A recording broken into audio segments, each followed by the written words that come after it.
So first round கவுன்சிலிங்கான allotment வந்து இன்றைக்கி உங்களுக்கு எல்லாத்துக்குமே வந்திருக்கும். ஸோ 10 மணிக்கு செக் பண்ணியிருந்தீங்கன்னா அலாட்மெண்ட் வந்திருக்கு. ஸோ அலாட்மெண்ட்டில் உங்களுக்கு 2 டிஃப்ரெண்ட் டைப்ஸ் ஆஃப் அலாட்மெண்ட் கிடச்சிருக்கு. ஒன்று அலாட்மெண்ட் கிடச்சிருக்கலாம், இன்னும் அலாட்மெண்ட் நோ அலாட்மெண்ட்னு வந்திருக்கலாம். சாய்ஸ் ரொம்ப கம்மியாக கொடுத்துருந்தீங்க அப்படின்னா உங்கள் சாய்ஸ் எல்லாத்தையுமே உங்களுக்கு முன்னாடி இந்த ரேங்க் ஹோல்டர்ஸ் எடுத்துட்டாங்க அப்படின்னா உங்களுக்கு நோ அலாட்மெண்ட் வந்திருக்கு. இல்லை அலாட்மெண்ட் நீங்கள் வந்து சாய்ஸில் நிறைய சாய்ஸ் கொடுத்துருக்கீங்க, அந்த சாய்ஸில் உங்களுக்கு ஒரு அலாட்மெண்ட் கிடச்சிருக்கு அப்படின்னா நீங்கள் வந்து உங்களுக்கு வந்து ஒன்றா வந்து அதுக்கு வந்து 2 ஆப்ஷன் இருக்குது. நீங்கள் வந்து அக்செப்ட் பண்ணிவிட்டு கன்ஃபார்ம் பண்ணிக்கலாம்.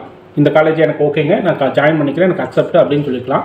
இல்லை எனக்கு இதுக்கு மேலே இருக்கிற காலேஜ், எக்ஸாம்பிள் வந்து உங்களுக்கு வந்து ஒரு 10வது சாய்ஸ் கிடச்சிருக்குன்னு வச்சுக்கோங்க, மேலே இருக்கிற 9 சாய்ஸில் எனக்கு ஏதாச்சும் ஒரு சாய்ஸ் கிடைக்கிறதுக்கு வாய்ப்பு இருக்கா அப்படின்னு நீங்கள் கேட்கலாம். அதுக்கு வந்து அப்வர்ட் மூவ்மெண்ட் கொடுக்கலாம். அக்செப்ட் அண்ட் அப்வர்ட் மூவ்மெண்ட், அதாவது நான் அந்த 10வது சீட்ஸை கன்ஃபார்ம் பண்ணிக்கிறேன், ஆனால் மேலே இருக்கிற சாய்ஸஸ் ஏதாச்சும் இருந்தால் எனக்கு கொடுங்க அப்படிங்கிறது தான் அக்செப்ட் அண்ட் அப்வர்ட். ஓகேங்களா? ஸோ அதில் நீங்கள் நோ அலாட்மெண்ட் வந்ததுனாலும் நீங்கள் வந்து அதை பண்ணிவிட்டு அக்செப்ட், ஓகே நான் நோ அலாட்மெண்ட் அக்செப்ட் பண்ணிக்கிறேன், அப்வர்ட் மூவ்மெண்ட் கொடுத்து பாருங்கள் எனக்கு ஏதாச்சும் ஆப்ஷன் கிடைக்கிறதுக்கு வாய்ப்பு இருக்கா அப்படின்னு. ஓகே, ஸோ இதில் வந்து இந்த கன்ஃபர்மேஷன் எல்லாமே 18/7/2025, அதாவது நாளைக்கு 5 மணிக்குள்ளே நீங்கள் வந்து இந்த கன்ஃபர்மேஷனை பண்ணியாகணும். எதர் அக்செப்ட் பண்ணிக்கிறீங்களா இல்லை அக்செப்ட் அண்ட் அப்வர்ட் மூவ்மெண்ட் போகிறீங்களா. இன்னொரு சாய்ஸஸும் இருக்குது, நீங்கள் டிக்ளைன் பண்ணிக்கலாம். நீங்கள் டிக்ளைன் பண்ணிவிட்டு செகண்ட் ரவுண்டோ இல்லை அடுத்த தேர்ட் ரவுண்டோ போகிறதுல வந்து எந்த யூஸுமே கிடையாது. தரம் குறைந்த காலேஜ் தான் நீங்கள் வந்து செகண்ட் ரவுண்ட்லேயே தேர்ட் ரவுண்ட்லேயே எக்ஸ்பெக்ட் பண்ணலாம். ஸோ அதனால் வந்து நீங்கள் வந்து டிக்ளைன் பண்ணிவிட்டு நெக்ஸ்ட் ரவுண்ட் போகிறதுல வாய்ப்பே இல்லை. ஒருவேளை நீங்கள் மேனேஜ்மெண்ட் கோட்டாவில் நல்ல சீட்ஸ் வச்சுருந்தீங்க அப்படின்னா decline and move out of the counselling அப்படிங்கிறவான ஆப்ஷனை வேணால் சூஸ் பண்ணிவிட்டு போகலாம். ஸோ அடுத்தது வந்து நீங்கள் அக்செப்ட் பண்ணிட்டீங்க அப்படின்னா அந்த கன்ஃபர்மேஷன் பண்ணிடுங்க. அக்செப்ட் அண்ட் கன்ஃபார்ம் பண்ணிட்டீங்க அப்படின்னா உங்களுக்கு ப்ரொஃபஷனல் ஆர்டர் ஜென்ரேட் ஆயிரும். ஜென்ரேட் ஆகி உங்கள் லாகின்லேயே வந்துடும். நீங்கள் பிடிஎஃபாக அதை டவுன்லோட் பண்ணிக்கலாம். அந்த பிடிஎஃப் டவுன்லோட் பண்ணிங்க அப்படின்னா உங்களுக்கு எல்லா இன்ஃபர்மேஷனுமே அதிலேயே கொடுத்துருப்பாங்க. என்னென்ன பண்ணணும், எப்போ போய் காலேஜில் ஜாயின் பண்ணணும், என்ன டேட்ஸ்க்குள்ளே காலேஜில் ஜாயின் பண்ணணும், என்னென்ன சர்டிஃபிகேட்ஸை நீங்கள் வந்து ஒப்படைக்கணும், எவ்வளோ ஃபீஸ் அப்படிங்கிற ஃபுல் டீட்டெயில்ஸ் வந்து அந்த ப்ரொஃபஷனல் அலாட்மெண்ட்லேயே இருந்துடும்.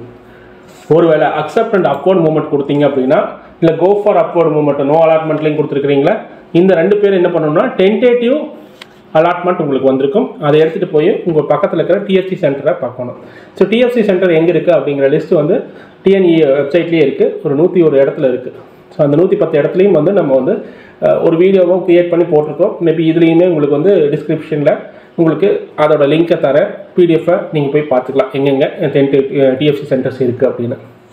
ஸோ இது எல்லாமே எப்போ பண்ணணும் அப்படின்னா 23/7/2025 எய்தர் நீங்கள் வந்து அந்த காலேஜுக்குள்ளே போய் ஜாயின் பண்ணி ஓகே பண்ணியிருக்கணும், இல்லை டென்டேட்டிவ் அலாட்மெண்ட் வச்சுருந்தீங்க அப்படின்னா டிஎஃப்சி சென்டரில் அமௌண்ட் கட்டி சர்டிஃபிகேட் ஒப்படைச்சு அங்கே ஜாயின் பண்ணியிருக்கணும். ஸோ ஒருவேளை 7.5 ரிசர்வேஷன் கோட்டாவில் இருந்தீங்க அப்படின்னா நீங்கள் ஃபீஸ் எதுவும் கட்ட வேண்டியது டிஎஃப்சி சென்டரில் ரிப்போர்ட் பண்ணியிருக்கணும். காலேஜுக்கும் அதே மாதிரி தான் 7.5 ரிசர்வேஷனுக்கு சர்டிஃபிகேட் ஒப்படைச்சு ஜாயின் பண்ணியிருக்கணும். ஃபீஸ் எதுவும் கட்ட வேண்டியதில்லை.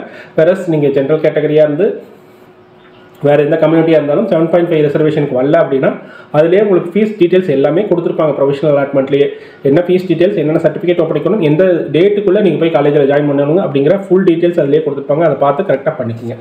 ஸோ இதுதான் நோ அலாட்மெண்ட் கிடச்சிருந்துச்சு அப்படின்னா நீங்கள் சாய்ஸ் நிறையா கொடுத்துருக்க மாட்டீங்க. அப்வர்ட் மூமெண்ட்டில் உங்களுக்கு ஏதாச்சும் காலேஜ் கிடச்சிதுன்னா வெல் அண்ட் குட். டென்டேட்டிவ் அலாட்மெண்ட்டில் நீங்கள் வந்து வெயிட் பண்ணணும். 23rd வரல வெயிட் பண்ணணும்.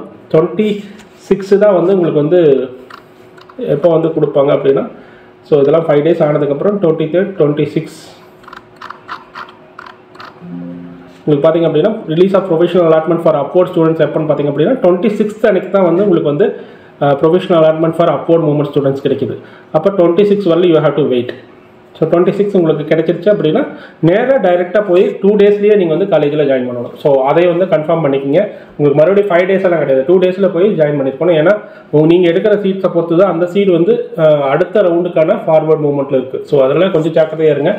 ஸோ இதில் உங்களுக்கு ஏதாச்சும் டவுட் இருந்துச்சு அப்படின்னா கமெண்ட் செக்ஷனில் கமெண்ட் பண்ணுங்கள். அதே மாதிரி நம்மளுடைய வாட்ஸ்அப் சேனல்லையும் ஜாயின் பண்ணிக்கோங்க. அப்புறம் இன்னொன்று என்னென்ன அப்படின்னா, நீங்கள் போய் ஜாயின் பண்ணுறதுக்கு முன்னாடி உங்கள் சர்டிஃபிகேட்ஸ் எல்லாத்தையுமே ஸ்கேன் பண்ணி வச்சுக்கோங்க.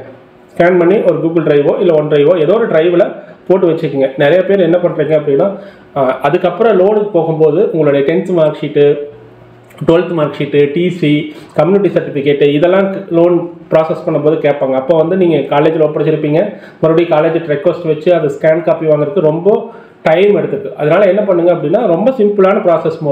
மொபைல்லையே வந்து நீங்கள் ஸ்கேன் பண்ணுற ஆப்ஷன் வந்து இப்போ நிறையா இருக்குது.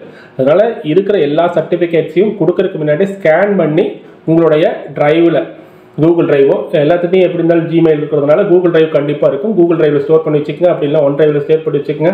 இல்லை அப்படின்னாலும் ஏதோ ஒரு பக்கம் அதை சேவ் பண்ணி வச்சுக்கோங்க. பிடிஎஃபாக கன்வெர்ட் பண்ணி சேவ் பண்ணி வச்சிட்டிங்க அப்படின்னா பின்னாடி இது ரொம்ப யூஸ்ஃபுல்லாக இருக்குது. ஏன்னா 4 இயர்ஸ்க்கு வந்து நிறைய காலேஜ் அதை ஹோல்ட் பண்ணி வச்சுக்கிறாங்க உங்கள் சர்டிஃபிகேட்ஸ் எல்லாம். ஸோ அப்போது நீங்கள் எப்போல்லாம் உங்களுக்கு சர்டிஃபிகேட் தேவைப்படுதோ அப்போல்லாம் நீங்கள் வந்து சாஃப்ட் காப்பியை யூஸ் பண்ணிக்கலாம். ஸோ எல்லாத்துக்கும் நல்ல சீட்ஸ் கிடைக்கணும்.